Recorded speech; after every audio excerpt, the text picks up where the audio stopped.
miarahaba tompoko dia noho ny fisian'ilay andian-drahona dia mitondra orana ny amin'ny ilany andrefany Madagasikara iny izy fa tsy misy fiovana moa zany fa dia mbola ambany hatrany mitsindry ny atmosfera eto amin'nositsika amin'izao fotoan'izao.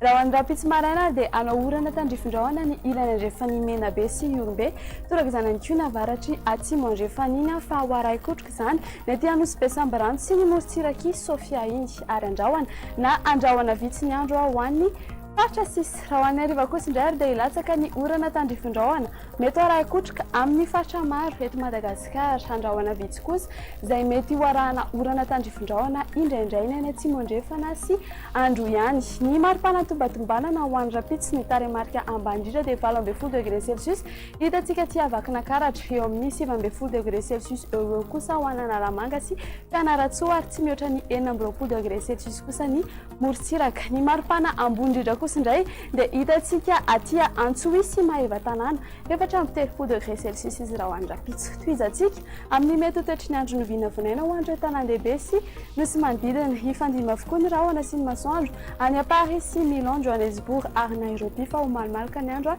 ny any a Bangkok. Dia hifandimby hatrany ny rahona sy ny masoandro ny any a Maurice sy Seychelles fa hibalika be ny masoandro any La Réunion ary andrahoana ny andro any a Comores. Dia izay indray ny mamarana ny fotoanantsika ho an'ny androany ankasitrahana fiainanao nanaraka anay hatramin'ny farany fandarana. Veloma tompoko.